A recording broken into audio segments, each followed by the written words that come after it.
안녕하세요. 어느덧 이른이라는 나이가 된 여자입니다. 내게 숨이 붙어 있는 동안은 자식의 몸을 대신하길 바라고 숨이 다한 후에는 자식의 몸을 지키길 바란다는 불경의 말처럼 이 사연을 듣고 계신 분들도 자식을 위해서라면 이승에서나 저승에서나 뭐든 할 수 있는 부모의 마음을 이해할 수 있으시겠죠. 세상을 살다 보니 시간이 갈수록 자라는 자식을 보면서 어떻게 살까 하는 걱정이 줄어들기보단 오히려 느는 게 부모 마음이라는 걸 알겠더군요. 하지만 또 그런 걱정 덕분에 나이가 들어 기력이 쇠하고 사람이 둔하고 느려져도 자식과 관련된 일이라면 청춘을 되찾은 것처럼 정신이 또렷해지곤 합니다. 그리고 그 또렷해진 정신으로 이번에 마흔이 다 된 아들놈을 지킬 수 있기도 했고요. 저와 제 남편 사이에는 아들 한 명이 있습니다. 어려서부터 방 안에서 공부하는 것보다는 나가서 노는 걸 좋아하는 평범한 남자아이였죠. 근데 그 성정이 커서도 똑같이 자라 힘들게 대학 졸업장 따서 회사에 취직한 후에도 영 실내에서 일을 하는 걸 답답해 하더군요. 나이 서른에 3년 다닌 회사를 때려치우고 이리저리 방황하다가 곧 화물차 운전사로 자리를 잡더군요. 아니, 편한 월급쟁이 일을 관두고 왜 전국 방방곡곡 위험하게 운전해서 다니는 일을 하냐고 하니까 아들이 하는 말이 이거였어요. 그냥 제 팔자가 그런가 봐요. 역마살인지 뭔지 한 곳에 뿌리 내린다고 생각하면 속이 답답해져요. 운전하면서 돌아다니는 게 제 팔자나 성격에 맞아요, 어머니. 그러니까 걱정 마세요. 그렇다고 어머니나 아버지께 일 힘들다고 하면서 기대진 않을 테니까요. 솔직히 말하면 아들은 저나 지 아버지가 하는 일을 믿고 백수 생활을 하거나 얹혀서 일할 수 있었을 겁니다.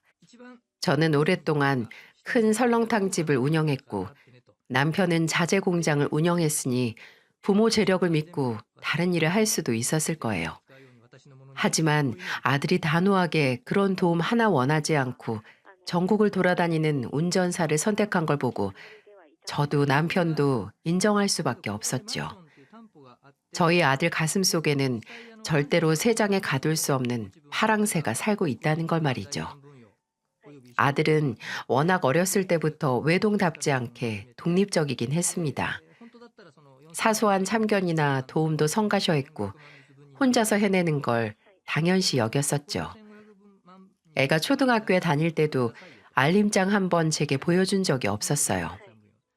대학 들어가는 것도 저나 남편에게 물을 것 없이 오로지 지 선택으로 갔고 군대에 갈 때도 입대 일주일 전에 통보하듯 해서 저도 남편도 깜짝 놀랐었어요. 그렇게 자유를 사랑하고 한자리에 안주하는 걸 싫어하는 놈이 32이 됐을 때 장가 간다고 하더라고요.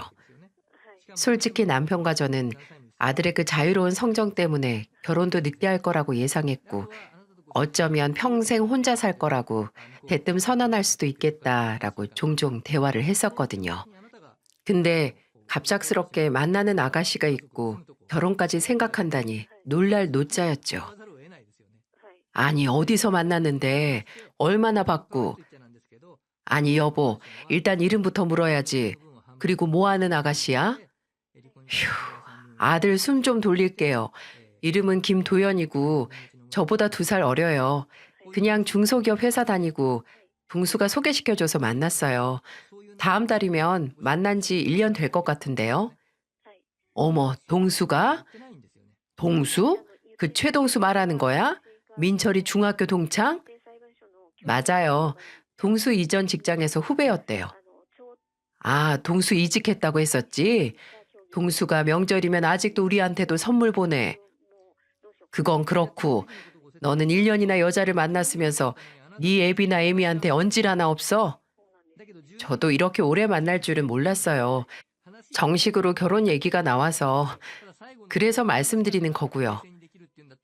급작스러운 소식이긴 했지만 저도 남편도 기대가 한가득이었어요. 얼떨떨하면서도 기뻤죠. 말 나온 김에 빨리 해치우고 싶어서 아들에게 바로 집으로 데려오라고 했고 상견례 날짜도 잡자고 했어요. 그렇게 기대를 하고 만난 며느리는 참 곱고 예뻤습니다. 예의도 바르고 행동 하나하나가 정갈해서 첫 만남부터 아들이 신부감 하나는 참 잘 골랐다 했어요. 며느리와의 첫 만남이 특별했던 건 좋은 첫인상도 있었지만 며느리가 용기를 내서 남편에게 한 말 때문도 있었어요. 아들에게 먼저 전해 듣기로는 며느리는 일찍 아버지가 돌아가셔서 어머니하고만 살았는데 지금 어머니까지 유방암에 걸려 항암 치료 중이라 혼자 힘들어하고 있다고 하더군요. 혼자 이겨낼 수 있다고 강한 척하지만 늘 아버지의 빈자리를 그리워하고 아픈 어머니를 모시면서 기댈 곳이 필요해 보였다고요. 그래서 그런지 며느리는 제게도 살갑게 잘했지만 특히나 제 남편에게 참 다정하게도 잘하더군요. 결혼식 준비 막바지에 한 번 더 제 집에 아들과 함께 온 적이 있는데 그때는 남편 앞으로 정말 좋은 와인이 들어와서 다 같이 약주를 한 잔씩 마셨어요. 근데 살짝 알딸딸해진 며느리가 지 시아버지에게 이런 소리를 하는 겁니다. 아버님, 아버님 제가 진짜 아버님을 종종 아버지라고 아빠라고 부르고 싶은 때가 많아요. 어머, 우리 도연이 취했나 보다. 민철아, 도연이 앞에 잔 치워라. 아유, 아니요, 어머님. 저 진짜 취해서 하는 소리가 아니고요. 진짜 제가 아버님이랑 어머님 딸이었으면 좋겠어요. 요새는 민철 씨가 질투도 난다니까요. 제가 진짜 딸처럼 잘할게요. 그러니까 저 정말 딸처럼 예뻐해 주셔야 돼요. 그 말을 듣고 저도 남편도 가슴이 먹먹해졌어요. 그동안 얼마나 혼자 가슴에 사무치는 그리움을 애써 모른 척하면서 힘들게 살았을까 생각했어요. 그 마음이 예쁘고 또 안타까워서 결혼 전부터 정말 아들의 결혼식이자 또 새롭게 생긴 딸의 결혼식 마냥 챙겼어요. 신혼집에 예물에 예단 혼수까지 저와 남편이 모두 지원해 줬습니다. 아들은 본인이 모아둔 돈으로 결혼식 비용을 냈고 며느리는 모아둔 돈이 없었거든요. 안사돈이 유방암에 걸린 후 수술비와 치료 비용을 모두 혼자 부담해 왔기에 어쩔 수 없었던 거죠. 본인 부모님을 살리기 위해 젊었을 적 번 돈을 모두 쓴 건데 어찌 그게 결혼할 때 흠이 되고 장애물이 돼야겠어요? 오히려 잘했다고 등을 두드려줘야 할 일이죠. 저는 며느리에게 결혼 준비는 걱정 말고 원하는 대로 하라고 했습니다. 집도 혼수도 걱정할 것 없다고요. 물론 아들이 며느리를 얼마나 아끼는지 알고 저도 며느리가 예뻐서 그럴 수 있었지만 무엇보다 상견례 날 마주친 동갑내기 안사돈을 보고 가족으로서 기꺼이 뭐든 내어주고 싶은 마음이 커졌었어요. 사부인은 그때 유방암 수술이 끝나고 항암 치료를 받던 중이었는데 외동딸의 중요한 자리라고 곱게 가발까지 쓰시고 나오셨더라고요. 사람이 딱 보기에도 수수하고 검소한데 인간적인가 동시에 참 기쁨이 넘쳐서 사돈 사이는 물론 친구가 되고 싶더라고요. 사부인은 어색한지 연신 가발을 고쳐 쓰고 매만지면서 어렵게 이런 말을 꺼냈습니다. 우리 도연이가 사회생활 하기도 전부터 혼자니 엄마 챙기느라고 정말 고생 많이 했어요. 정말 어디 내놔도 부끄러울 것 없고 자랑스러운 딸인데 제가 늘 걸림돌이 된 것 같아서 마음이 안 좋았네요. 그래도 이렇게 새로운 가족을 만나서 환영받는 모습을 보니 안도가 됩니다. 우리 도연이 며느리로서 가족으로서 예쁘게 봐주셔서 정말로 감사합니다. 부모로서 자식에게 짐이 된다는 게 그 생각이 얼마나 죄책감이 들고 괴로울까요? 혹시나 딸의 결혼에도 누가 될까 조마조마해 보이는 사부인을 보면서 같은 부모로서 엄마로서 그 걱정을 덜어주고 싶다는 결심을 했네요. 그래서 더 기꺼이 아들과 며느리의 결혼에 힘을 썼습니다. 사부인에게는 걱정 마시라. 도연이와 사부인이 우리와 한 가족이 된 다음에는 그런 걱정 안 하게 만들어주겠다. 호언장담을 했습니다. 결혼식 비용은 모두 부담하겠다고 하는 제게 사부인은 눈도 못 마주치면서 미안해했어요. 저는 그저 어깨를 매만지면서 누가 얼마를 내면 뭐가 중요해요. 우리도 귀하고 소중하게 키운 사부인 딸에게 마땅히 받을 대접을 하면서 데려오는 거랍니다. 이제 아무 걱정 마세요. 힘들 때는 언제든 가족에게 기대시고요. 라고 말했습니다. 그리고 결혼하고 나서는 둘이 알아서 잘 살 거라고 사부인은 이제 사부인 본인만 생각하고 치료하는 것에만 집중하라고 했어요. 그렇게 아들의 결혼 후에 저는 예쁜 딸과 소중한 친구를 얻었습니다. 며느리도 며느리대로 저와 남편에게 잘하고 아들과 아들, 딸 낳고 잘 살았지만 무엇보다 동갑내기 친구가 생겼다는 게 참 기뻤네요. 사부인의 항암 치료가 끝나갈 때쯤에 축하하는 의미로 가족들 다 같이 제주도로 여행을 떠났어요. 양가 사돈네가 단체로 여행하는 건 상상도 못 했는데 다 같이 가니까 참 좋더라고요. 남편은 아들네와 리조트에서 쉴 때 저와 사부인은 차를 렌트해서 여기저기 드라이브를 갔어요. 사부인이 여행 전에 바닷바람 맞으면서 온종일 달리는 게 꿈이라고 했었거든요. 드라이브를 하다가 엉덩이가 베기고 몸이 쑤시면 잠깐 서서 아무 곳이나 들어가 커피를 마시고 수다도 떨었고요. 그리고 다시 바닷바람으로 코를 청소하듯이 달리다가 배가 고프면 또 서서 식당을 찾아 들어가 배를 채웠고요. 여자에게는 다른 여자와의 연대가 필요하다는 건 시대를 초월하는 진리인 것 같습니다. 제 나이쯤 되면 친했던 친구들이나 모임은 다 저들 인생 사느라 뿔뿔이 흩어져서 1년에 얼굴 한번 볼까 말까 싶은데 사부인을 만난 이후로 아주 단단한 공감대를 만들 수 있는 수다 친구가 생겼어요. 아들의 결혼 생활 7년 동안 변화는 많았지만 모두 좋은 변화들 뿐이었네요. 아들도 운송일을 늘렸고 또 며느리는 둘째 손주를 낳고 다니던 회사를 그만두고 전업주부가 됐습니다. 사부인은 완전히 완치 판정을 받아서 지겨운 항암 치료에서 졸업을 했고요. 정말 이대로 살면 훗날 한없이 기분 좋게 떠날 수 있을 정도로 행복한 일상이었죠. 이대로만 살면 이 생에 미련이 없을 정도였어요. 하지만 제가 너무 많은 걸 바란 걸까요? 그냥 이대로만 살고 싶은 염원에 하늘이 괘씸하다고 노한 걸까요? 아들이 결혼을 해서 가정을 꾸린 지 8년 만에 저희 가족에게는 상상도 하고 싶지 않은 불행이 찾아오고야 말았습니다. 오랜만에 설렁탕 집에 나갔던 날 일하다가 전화 한 통을 받았어요. 바로 며느리였어요. 며느리는 떨리는 목소리로 애써 큰 돌을 삼키는 사람처럼 제게 설명을 하더군요. 아직도 그 떨림이 기억이 납니다. 어머니, 지금 민철 씨가 사고를 당했다고 병원에서 연락이 왔어요. 민철 씨가 지금 의식이 없대요. 그 뒤로부터는 솔직히 아직도 기억이 드문드문만 나네요. 식당에서 하고 있던 앞치마 그대로 택시를 타고 며느리가 말한 병원으로 달려갔어요. 그리고 택시 안에서 남편에게 전화를 하고 병원에 도착했을 때 아들은 이미 수술실에 들어간 후였죠. 아들은 척추에 심한 외상을 입었습니다. 골절이라고 하더군요. 다리까지 심하게 망가져서 의사는 거의 50대 50으로 하반신 마비가 될 수 있다는 하늘이 무너지는 말을 했어요. 아들은 1년 동안 병원에 입원해서 5번에 걸친 대형 수술을 했습니다.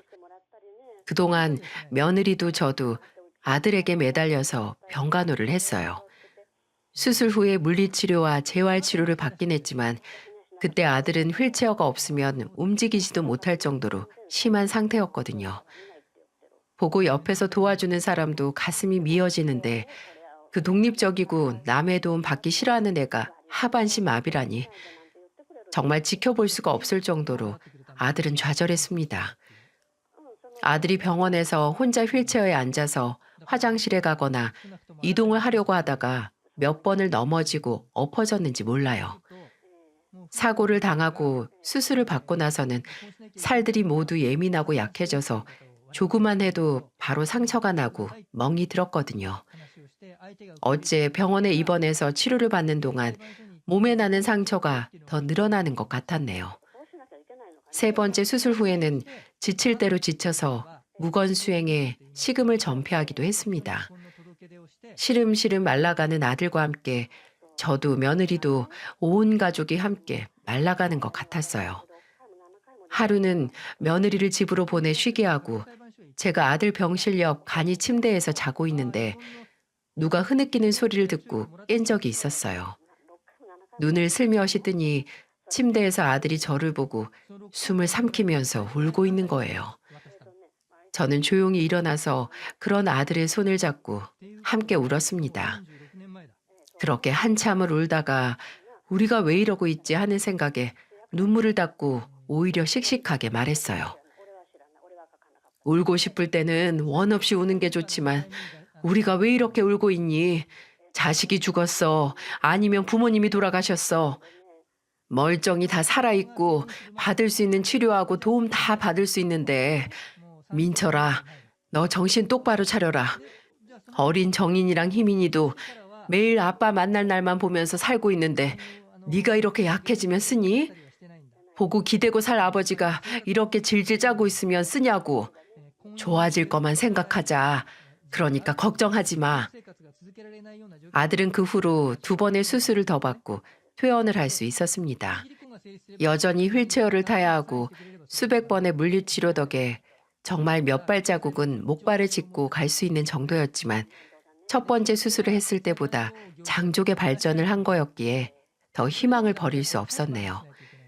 척추나 하반신 신경은 1년이 넘어서도 돌아올 수 있기에 그 신경을 되돌리기 위해 모든 치료를 다 했어요.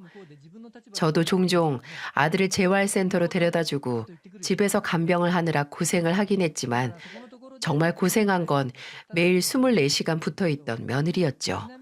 저보다도 더 큰 남편 화장실 수발을 들고 씻기고 입히고 제가 사람을 쓰는 게 낫지 않겠냐고 말해도 며느리는 다른 사람 손에 남편을 맡기고 싶지 않다라고 하면서 거절했어요. 아들에게 일어난 사고 때문에 며느리를 고생시키는 것 같기도 해서 매달 100만 원씩 보내줬습니다. 사고 보험금이 있긴 했지만 아들은 몇 년 동안 치료받느라 백수고 며느리도 마땅히 경제 활동을 하는 게 아니고 심지어 애 둘을 키우고 있는데 돈이 좀 깨지겠어요? 정말 최소한의 도움이라고 생각하고 돈을 보냈어요. 아들은 사고 후 집에 돌아왔을 때도 사람들 만나는 걸 기피했습니다. 본인의 망가진 모습을 다른 사람들에게 보이기 싫다고 병원으로도 몇 번씩 친구들이나 같은 곳에서 일했던 화물차 기사들이 찾아왔어도 다 돌려보냈거든요. 퇴원하고도 마찬가지였고요. 그런데 딱 한 사람만은 만났습니다. 바로 아들의 오랜 친구인 최동수였어요.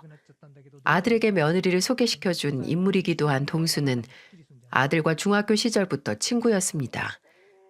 동수는 아들이 사고를 당했을 때도 한 걸음에 달려와 주기도 했고 일주일에 3일은 퇴근 후 병원에 와서 아들을 씻길 때 도움을 주기도 했어요.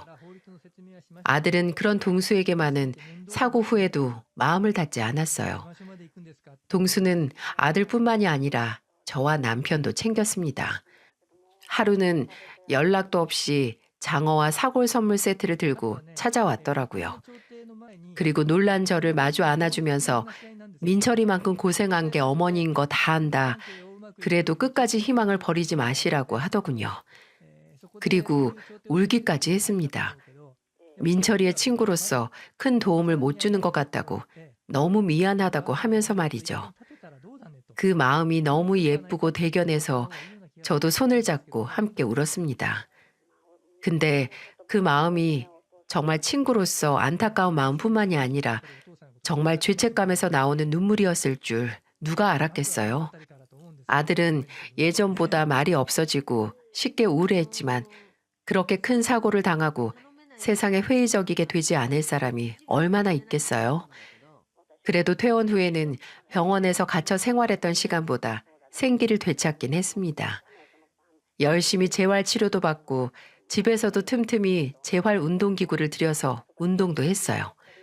집으로 스포츠 마사지사까지 불러서 어떻게 해서든 빨리 몸을 회복하려고 노력을 했어요. 제게도 또 애들과 며느리에게 미안해서라도 빨리 혼자서 생활할 수 있을 정도로 몸을 회복시키고 싶어 했죠. 근데 그랬던 아들이 어느 날부터 이상해졌습니다. 기억을 되짚어 보면 아마 퇴원을 하고 1년 정도 지났을 때였을 거예요. 그때가 막 목발을 짚고 걷는 연습을 시도했을 때이기도 했어요. 몇 번의 실패해서 발목뼈에 금이 가기도 했지만 아들은 끝까지 포기하지 않았습니다. 그렇게 의지가 강했던 아들이 어느 날부터 무서운 말을 하기 시작했네요. 하루는 새벽에 자고 있는데 전화벨 소리를 듣고 소스라치게 놀라 일어났습니다.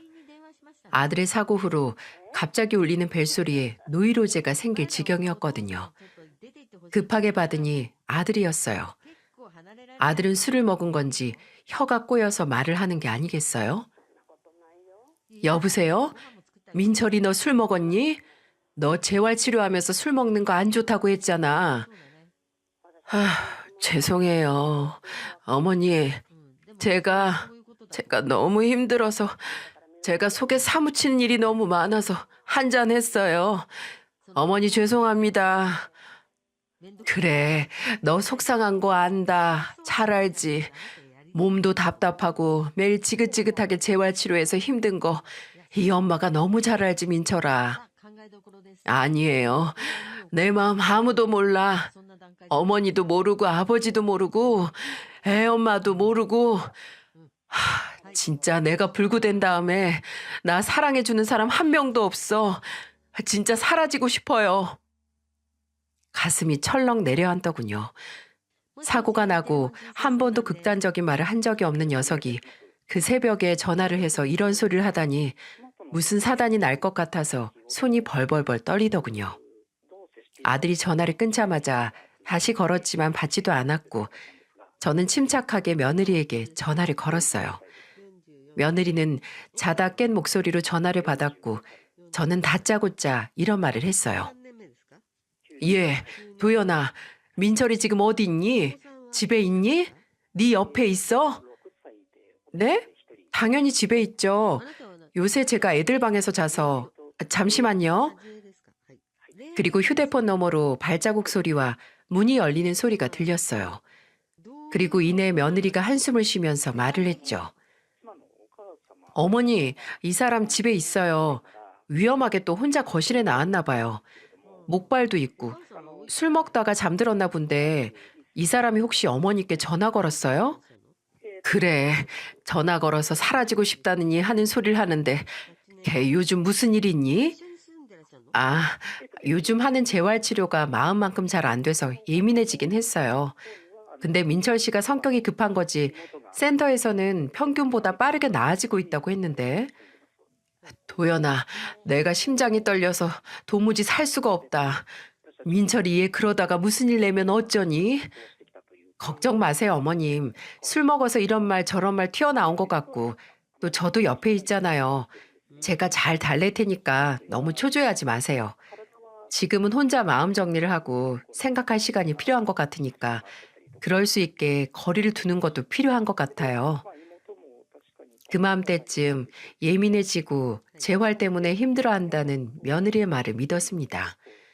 그 후에도 아무 일 없었던 것처럼 시간이 흐르다가 종종 또 술을 먹은 아들이 택시를 잡아 집까지 찾아오기도 했고 살기 너무 힘들다는 문자를 남기고 연락이 두절되기도 했어요. 아들은 정말로 예민하고 히스테리를 부리기도 했네요. 아들이 집에 왔을 때 거실에 있는 꽃을 보고 웬 꽃이냐고 물어서 네 친구 동수가 보냈다고 말하니 어디서 수가 틀린 건지 그 꽃을 그대로 잡아채서 쓰레기통에 버리기까지 했어요. 그 정도로 예측할 수 없고 예민한 아들의 모습에 그동안 힘들다는 소리 한 번도 안 한 며느리도 아들 옆에 있는 게 너무 힘들다고 지친다고 하기까지 하더군요. 그렇게 가슴 떨리게 불안한 시간을 보내다가 돌아오는 아들의 생일에 왜 아들이 몇 달 동안 그렇게 돌발 행동을 했는지 알게 되는 충격적인 사건이 터지고야 말았네요. 아들의 생일 3일 전부터 아들과 연락이 닿지 않았어요. 왜 또 이러지 싶어 집으로 가려고 하다가 거리를 두는 게 필요하다는 며느리의 말이 생각이 나서 참았습니다. 그리고 생일날 아침 새벽에 와 있던 아들의 문자 메시지에 침을 삼킬 수밖에 없었네요. 정말 괴롭습니다, 어머니. 더 이상 말도 안 되는 두 다리로 사람 취급도 못 받으면서 살기 싫어요. 어머니와 아버지께는 죄송한 마음뿐입니다. 끝까지 못난 아들을 용서하지 마세요. 죄송하고 사랑합니다. 라는 아들의 문자를 확인하고 아침 일찍 바로 아들의 집으로 향했어요. 가는 동안도 며느리에게 전화를 하고 아들에게도 전화를 했는데 둘 다 무슨 정신인지 휴대폰을 꺼놓은 게 아니겠어요? 혹시나 정말 끔찍하고 충격적인 광경을 목격할 수도 있다는 생각에 아들의 문 밖에서 몇 분 동안 서성였습니다. 그리고 조심스럽게 예전에 며느리가 알려줬던 번호를 누르고 집 안으로 들어갔어요. 정적만 감도는 집안에 발자국 소리도 내지 않고 들어서는데 주방 식탁에 앉아있는 아들의 뒷모습이 보였어요. 안심을 하고 성큼성큼 아들의 앞으로 갔죠. 근데 생일날 아침부터 아들 혼자 앉아서 라면을 먹고 있더라고요. 반찬도 하나 없이 냄비째로 말이에요. 민철아, 너 지금 혼자 뭐하니? 어머니가 여긴 갑자기 왜 오셨어요? 네가 새벽에 그런 문자를 보냈는데 엄마가 어떻게 아나 봐. 네 생일이기도 하고. 근데 도연이랑 애들은 나갔어? 정인이는 친구 집에서 자고 오고 희민이는 애 엄마가 데려갔다가 장모님께 맡겼대요. 그리고 애 엄마는 어제 나가서 안 들어왔어요. 어머, 어딜? 혹시 사부인께 무슨 일 생겨서 간 거 아니야? 넌 왜 혼자 청승을 이렇게 떨고 있어? 반찬이라도. 어머니, 그냥 냅두세요. 그냥 안 먹어도 돼요. 제가 부엌에 들어가서 김치라도 꺼내주려고 냉장고를 열었는데 이럴 수가. 누가 봤다면 새로 사온 냉장고인 줄 알았을 겁니다. 냉장고 안에는 밑반찬은 물론이고 음식 재료 하나 없는 거 아니겠어요? 제가 나돌아다니는 바짝 마른 사과와 다 써가는 양념장들과 바닥이 난 음료수병을 보고 당황해서 어머, 왜 이렇게 먹을 게 없니? 라고 하니까 아들은 기어들어가는 목소리로 이렇게 말하더군요. 그 사람이 요새 바빠요. 혹시나 싶어 부엌 안까지 들어가서 찬장이랑 다용도실을 모두 둘러봐도 사람이 먹을 거라곤 라면 뿐이었어요. 라면만 박스채로 쌓여 있더군요. 부엌에 있는 쓰레기통 속에도 순 라면 봉지뿐이었고요. 뭐야? 집에서 라면밖에 안 먹어? 도연이가 뭐 안 해주니? 아니, 내가 저번에 보내준 고기랑 채소들은 벌써 다 먹은 거야? 그리고 반찬들은 어째 하나도 없을 수가 있어. 그냥 요새 잘 안 해 먹어요. 제가 입맛도 없어서 먹기 싫다고 해서. 입맛이 없으면 더 잘 먹어야지. 아니, 돈이 모자른 것도 아닐 거 아니야. 보내주는 돈이 있는데.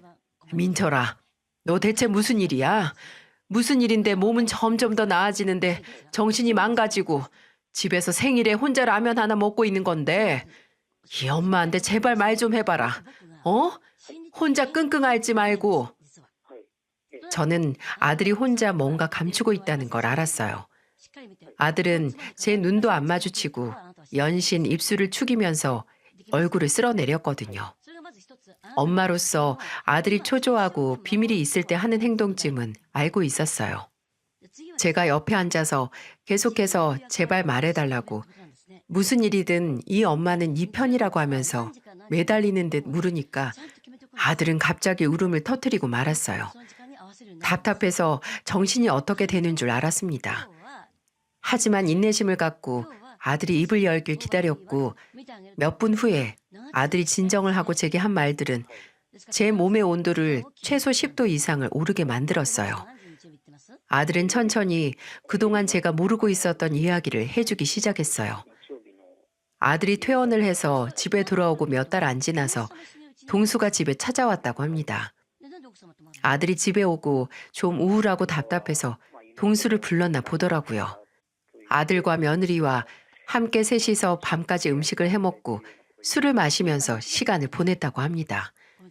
그러다가 아들이 먼저 취해서 동수가 아들을 안방에 뉘어준 것까지는 기억이 나는데 아들은 자다가 목이 말라서 잠에서 깼다고 해요. 칼칼한 목을 가다듬고 천천히 바닥을 기어서 방문 앞으로 갔는데 그때 아직 거실에 있던 동수와 며느리의 대화 내용을 들어버렸던 거죠. 더 이상은 같이 못 살겠어. 내가 진짜 세상에 나쁜 년 소리 듣기 무서워서 참고 살았는데 손가락질이 무서워서 계속 이렇게 살라고? 난 못해. 너 지금 그게 할 소리야? 정신 차려. 그거 실수였어. 언제까지 그럴래? 오빠는 실수였는지 모르겠지만 난 아니야. 오빠 그때 우리 좋았잖아. 그때는 저 사람 사고도 나기 전이라서 불구된 남편 버리고 딴짓한 것도 아니란 말이야. 애초에 나는 저 사람 다리 저렇게 되기 전부터 헤어지고 싶었어. 애들 때문에 참고 산 거지. 내가 정말 사랑하는 건 오빠란 말이야. 헛소리 하지 마. 나 못 들은 걸로 한다. 그때 너랑 사고 친 건 정말 실수야. 술 먹고 한 실수라고. 그 실수 하나만 해도 괴로워 죽겠는데 저렇게 된 민철이 내버려 두고 우리 둘이 만나자고? 정신 차려. 너 애가 둘이야. 애들 보기 부끄럽지도 않냐? 나는 정인이랑 희민이 얼굴도 제대로 못 쳐다보겠어. 미안해서. 제발 그만하자. 나는 네 마음 받아줄 생각 없어. 원색적이고 충격적인 대화에 아들은 술이 확 깨버렸고 순간 다리를 못 쓴다는 것도 있고 두 팔로 기어서 거실로 나갔다고 합니다. 그리고 이게 대체 무슨 일이냐고 지금 무슨 소리를 둘이서 짓거린 거냐고 따졌고요. 놀란 동수가 먼저 아들 앞에 무릎을 꿇고 모든 걸 고백하기 시작했죠. 아들이 사고가 나기 몇 달 전 술을 먹고 만났다가 둘이서 넘어서는 안 될 선을 넘고 말았다는 말이죠. 동수는 그때의 일은 실수였다고 정말 너무 미안하다고 바닥에 이마까지 찧어가면서 사죄를 했지만 며느리는 오히려 아주 당당하게 말을 했다고 해요. 난 실수 아니야. 난 오히려 걸려서 속이 시원한데? 이렇게 들킨 김에 아예 끝내자. 나 이혼하고 싶어. 언제 나아질지 모르는 당신 다리만 믿고 수발들기 지친다고. 나를 이 지옥에서 구해줄 건 동수 오빠뿐인데 오빠가 내 손 안 잡아준다면 나도 잃을 거 없어. 여보, 아니 민철 씨, 나랑 이혼해줘. 나 놔주면 내가 정말 한 푼도 안 바라고 애들도 다 놓고 갈게. 제발 나 좀 놔줘. 평생 당신 손발대서 고생만 하다가 늙기 싫어. 나 아직 40도 안 됐어. 이제 30대라고. 언제까지 이렇게 집에 있는 병자 걱정만 하면서 아무 일도 못하고 살게 할 건데. 동수가 며느리를 말렸지만 며느리는 끝도 없이 폭주해버렸고 아들은 그런 며느리를 보면서 충격과 함께 아물지 않는 상처를 받았어요. 쓰지 못하는 다리 때문에 이 지경이 됐다는 좌절과 함께 아내에게 버림받으면 뭐하러 사나 하는 극단적인 생각까지 했다고요. 그 사건 후로 냉랭해지고 아는 척도 안 하는 며느리를 보고 이혼을 생각했다고 해요. 더 이상 이렇게 살아봤자 의미가 없으니까요. 하지만 늘 엄마를 찾고 하루라도 엄마를 못 보면 우는 딸과 아들을 보고 자신이 없어졌다고 합니다. 정말 아내가 애들을 두고 떠난다면 불쌍한 애들이 몸이 불편한 아빠와 함께 불행해질까 두려웠다고요. 차게 식은 라면 국물처럼 제 마음도 싸늘해졌습니다. 입술이 바들바들 떨리고 당이 훅 떨어지는 게 온 몸으로 느껴졌어요. 아들이 그때 느낀 치욕적인 배신감을 저 또한 느낄 수 있었죠. 근데 그때 아들에게 뭐라 말을 전하기도 전에 현관문 도어락 열리는 소리가 나더니 며느리가 들어오는 게 눈에 보이더라고요. 충격을 받아 다리가 풀리지만 않았다면 그대로 가서 머리를 쥐어 뜯었을 텐데 며느리는 저와 아들이 무슨 대화를 나눈지 꿈에도 생각도 못하고 들어오자마자 떨떠름한 얼굴로 말하더군요. 아, 어머님 오셨어요? 연락도 없이 이렇게 갑자기. 네 휴대폰이 꺼져 있더라. 연락을 하고 오고 싶어도 연락을 받아야 하지. 어디 갔다 오니? 너 혹시 술 먹고 들어왔니? 스쳐 지나가는 며느리의 옷자락에서 희미하게 술 냄새가 나는 겁니다. 바람 피우고 집안일도 나 몰라라 한 게 아침부터 술 냄새를 풍기면서 집에 들어오다니. 내가 아는 며느리가 맞나 싶어서 어리다 빠졌어요. 며느리는 제 물음에는 답도 안 하고 아들 앞에 있는 먹다만 라면을 보고 고개를 젓더군요. 아휴, 또 라면이야? 당신 또 라면 먹고 있으면 어머님이 나 흉봐. 어머님 오해하지 마세요. 이 사람이 입맛 없다고 매일 라면 타령하더라고요. 라면에 신물이 나도 먹을 거 하나 없는 집구석에 먹을 게 하나도 없는데 라면이라도 먹어야지. 도연이 너 잠깐 여기 와서 앉아봐라. 내가 할 얘기가 있어서 그래. 왜요? 저 설거지도 해야 하고 빨래한 다음에 친정 가서 희민이도 데려와야 해서 바빠요. 이 사람 밥도 해줘야 하니까 장도 봐야 하고요. 나중에 하시면 안 돼요? 너 말 한번 잘했다. 이제 와서 장 봐와서 밥을 한다고? 계속 손 놓고 있다가 이제 와서? 너 대체 무슨 정신으로 그런 짓을 저지른 거야? 제가 뭘 했다고 그러세요? 이 사람한테 무슨 얘기를 들으셨길래요? 여보, 당신 무슨 말 했어? 그래, 내가 다 들었어. 너 내가 보내준 돈은 다 어떻게 했니? 보험금은 어쨌길래 집에 먹을 거 하나 없고 저 다용도실에는 빈 세제통만 있어. 내가 벌이도 없는데 넷이서 먹고 살라고 보내준 돈은 다 어쨌길래 집이 이 모양이야. 너 혹시 그렇게 너 싫다는 동수한테 그 돈 다 가져다가 바쳤니? 제발 받아달라고? 아니, 지금 무슨 소리 하시는 거예요? 어머님도 이 사람 따라서 무슨 편집증 같은 거 생긴 거 아니세요? 증거도 없이 그저 의심만 하시려면 그냥 가세요. 저 이 사람이 먹은 그릇 설거지부터 해야겠어요. 어머님은 그저 어머님 아들 고생하는 것만 걱정하시죠? 이 사람 집에 온 뒤로 집안일 한번 알아서 한 적 없어요. 오로지 제 차지였다고요. 얘가 그러고 싶어서 그러니? 움직이고 싶어도 제대로 못 움직여서 답답해 미치려고 하는 애한테 무슨 소리 하는 거야? 너 거기 못 서? 앉아서 얘기 좀 하자고. 아니 무슨 얘기요? 괜한 참견 말고 그냥 가세요. 제 말은 무시하고 그저 아들 앞에 냄비를 들고 뒤돌아가는 며느리 어깨를 잡았습니다. 그 얼굴을 마주보기 위해 잡은 어깨를 돌리는데 며느리는 아우 놓으라고요 라고 소리를 빽 지르면서 팔을 휘둘렀어요. 그 과정에서 며느리가 들고 있던 냄비가 제 앞으로 날아왔고 안에 들었던 다 식은 라면 국물이 제 얼굴에 끼얹어졌어요. 매운 국물이 눈까지 들어와서 쓰리고 따갑고 근데 그런 통증보다도 죄를 저지른 며느리가 오히려 제게 라면 국물을 뒤엎었다는 충격이 더 크더라고요. 그때 뒤에 앉아있던 아들이 급하게 일어서면서 고함을 지르는 소리가 들렸습니다. 아들은 옆에 있는 목발을 짚고 어기적거리면서 다가왔어요. 너 지금 이게 뭐 하는 짓이야? 미쳤어? 기어이 미친 거야? 아, 나는 어머님이 어깨를 잡으니까 그거 피하려다가 내 친구랑 바람나서 나한테 평생 잊을 수 없는 모욕 준 것만으로도 모자라? 어떻게 우리 어머니까지 이래? 어머니가 널 얼마나 아끼셨는데 내가 아껴달랬어? 진짜 아꼈으면 당신 수발 드는 거 두고 보진 않으셨을 거야. 예, 사람 쓰자는데 싫다고 알아서 한 것도 너고 예뻐해달라고 딸처럼 생각해달라고 한 것도 너야. 네가 최소한의 양심이 있으면 나난 이 시애비가 널 얼마나 아꼈는지 알 거다. 너 그거 알면 우리한테 이런 짓 못해. 어머님, 제가 오죽 힘들었으면 그랬겠어요. 저도 힘들고 지쳐서.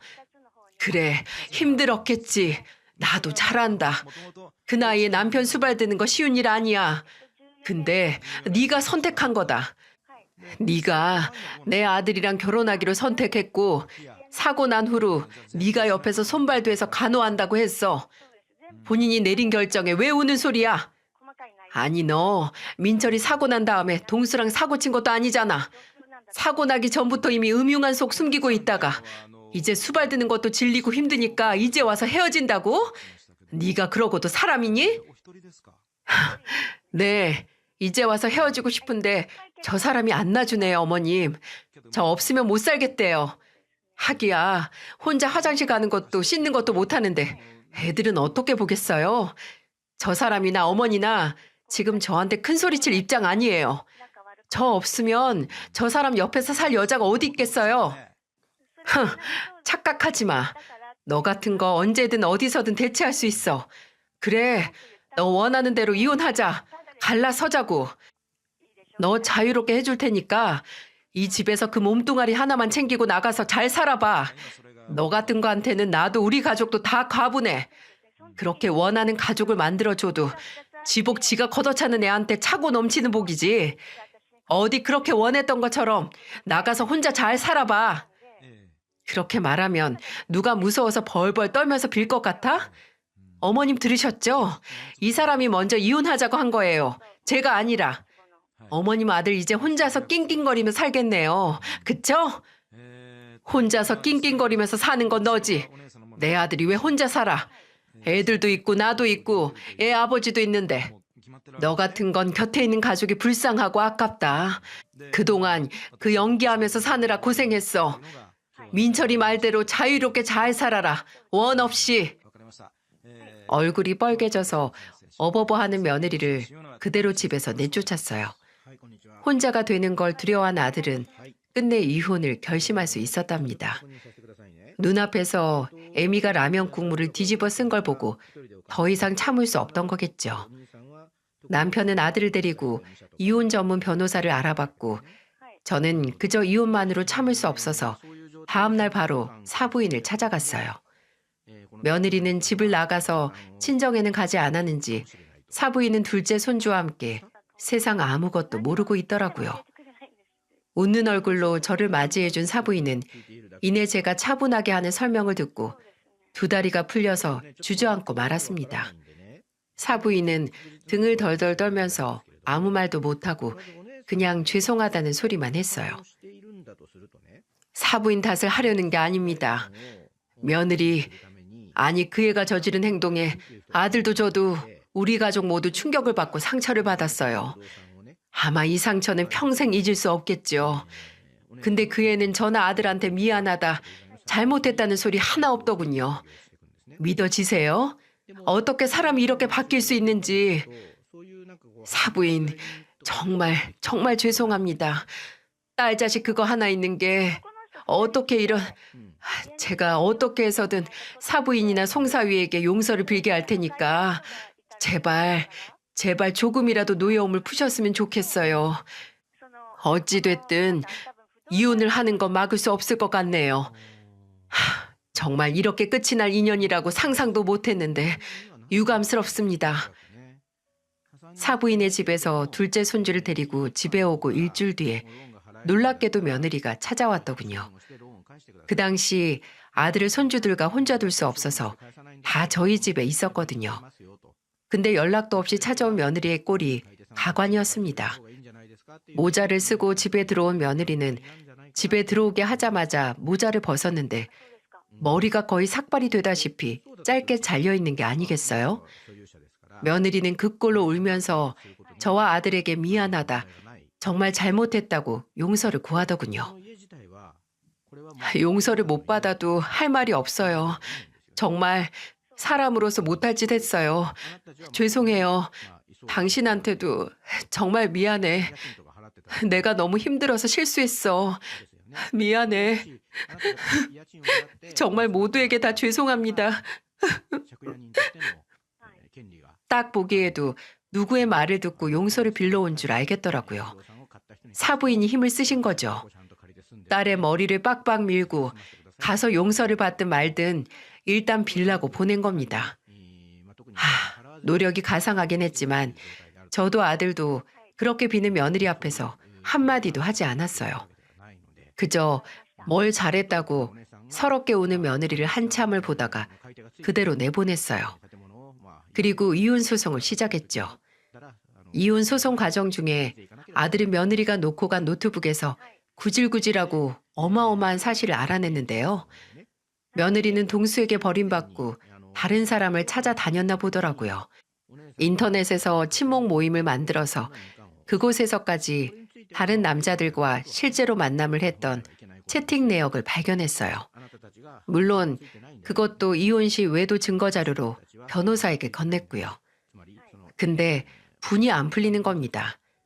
아들은 단독 양육권과 그년을 돈 한 푼 없이 맨몸으로 집에서 쫓아내고 이혼이 마무리가 된다고 했지만 저는 그년이 이혼 후에 마치 기다렸다는 듯이 또 그렇게 나돌아다니는 꼴을 두고 볼 수 없었네요. 그래서 아들에게 말했어요. 며느리가 활동한 인터넷 사이트에 폭로글을 쓰라고 말이죠. 지금까지 활동을 했던 모 회원이 남편이 사고로 하반신 마비가 되자마자 그 전부터 불륜을 저지른 남자에게 매달렸고 그 남자에게 버림받고 나서도 바로 불륜을 목적으로 친목 모임을 만들어 활동했다.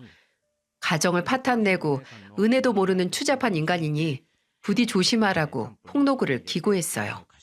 글을 올리자마자 순식간에 댓글이 달리더라고요.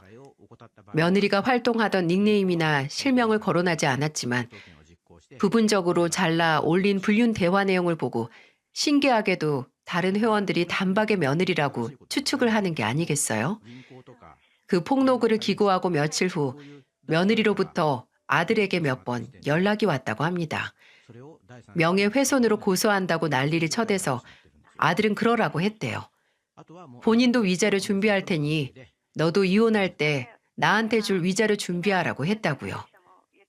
아들은 그 잔악무도한 년과 이혼을 했습니다. 며느리와 아들이 원하던 대로 애들의 양육권은 아들에게 갔고 며느리는 정말 몸 하나 딸랑 들고 나가는 격이 됐어요. 오히려 아들에게 위자료를 토해내야 했죠. 또 아들은 동수에게도 상간남 소송을 할까 고민을 했습니다. 그러다가 이내 안 하겠다고 결론을 내렸더라고요. 제가 친한 친구인 만큼 마음이 약해졌나 했는데 아들은 이미 친구들 사이에서도 소문이 돌아서 진짜 외톨이가 됐다고 그거면 족하다고 하더군요.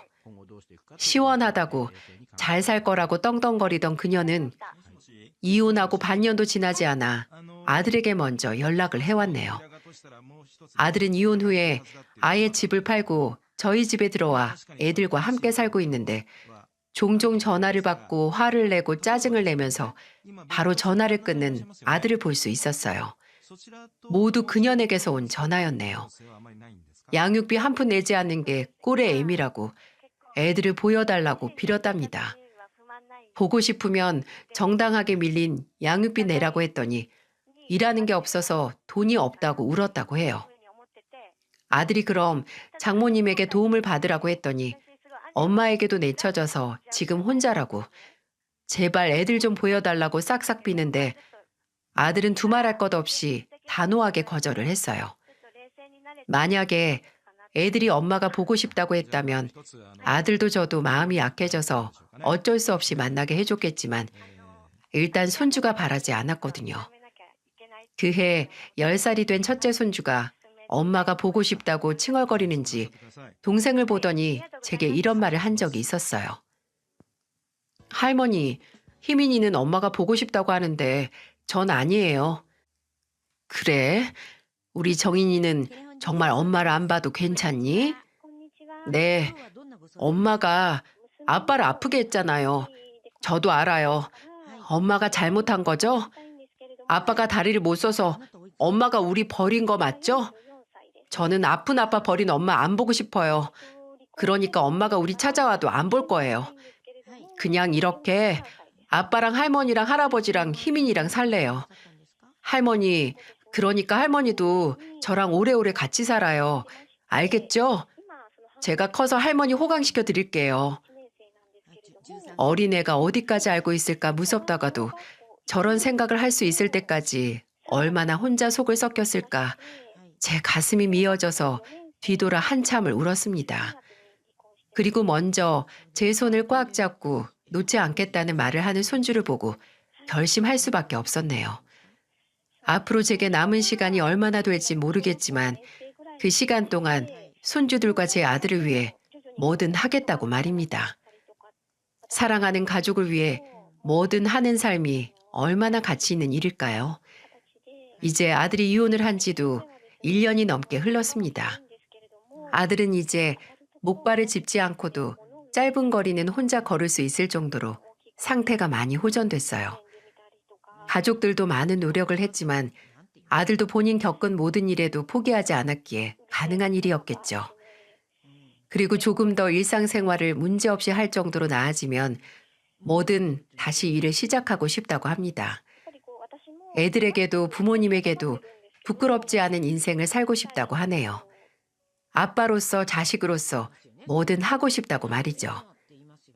한때는 며느리였던 그 애는 애들 보여달라고 매달리다가 나중에 술집에서 일한다는 소식을 들은 후로는 아예 연락이 끊겼습니다. 종종 사부인이 조용히 집으로 손주들 옷이나 학용품 같은 걸 보내는데 사부인은 끝까지 손주들을 보고 싶다는 소리도 한 번 꺼낸 적이 없었어요. 조용해서 다행이라는 생각이 들면서 참 씁쓸합니다. 지금은 과거에 일어난 사건은 모두 잊고 그저 아들의 몸이 완전히 회복될 날만 그리면서 살고 있어요. 언제 그날이 저희 가족에게 올지 모르겠지만 부디 이 이야기를 들어주신 여러분께서 제 아들이 힘겹게 내딛는 발자국 하나하나마다 응원을 보내주셨으면 좋겠습니다. 또 나이 70 다 돼서 손주들을 키우게 된 이 할머니에게도 응원을 부탁드립니다. 모두 건강하고 행복하시길 진심으로 바랍니다. 세상의 모든 부모님들도 힘내시길 바랍니다. 감사합니다.